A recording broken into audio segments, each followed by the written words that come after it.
आज का हमारा विषय है शिक्षा, कि आप अपने बड़ों द्वारा दी गई शिक्षा का किस प्रकार प्रयोग करते हैं, किस प्रकार उनका और उनके विचारों का सम्मान करते हैं।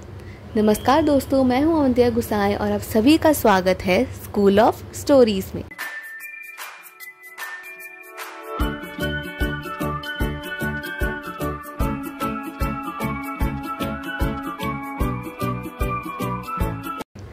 आज हम एक ऐसी कहानी पढ़ने जा रहे हैं जो हमारी शिक्षा व उसके प्रयोग के ऊपर निर्भर करती है।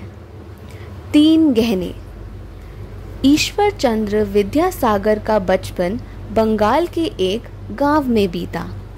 एक दिन उनके मन में एक सवाल उत्पन्न हुआ कि उनके गांव की महिलाएं कितने अच्छे अच्छे गहने पहनती हैं और उनकी माँ कभी कोई गहना क्यों नहीं पहनती।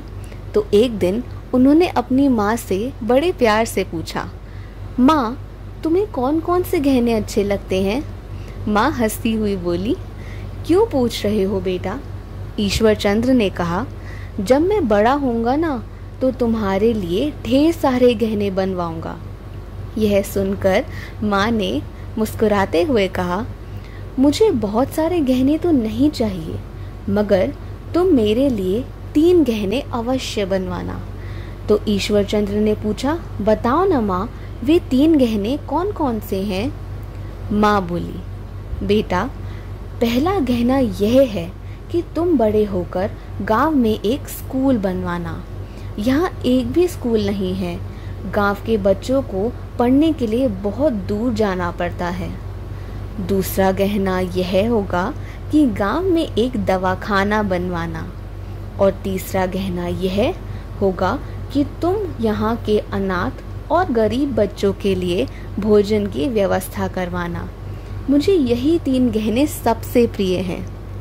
माँ की ये बातें सुनकर ईश्वर चंद्र के आंखों में आंसू आ गए और उन्होंने उसी समय प्रण लिया कि वह अपनी माँ के लिए ये 3 गहने अवश्य बनवाएंगे और तब तक वो कोई और काम नहीं करेंगे।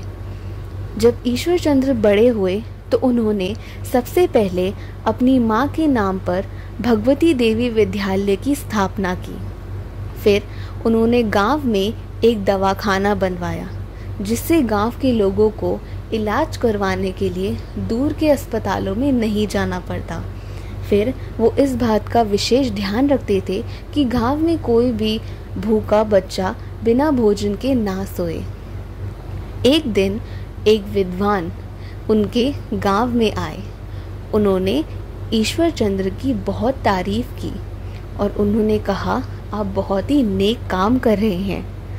ईश्वर ने कहा, यह मेरी समझ नहीं है, यह तो बचपन में माँ की दी हुई शिक्षा का फल है।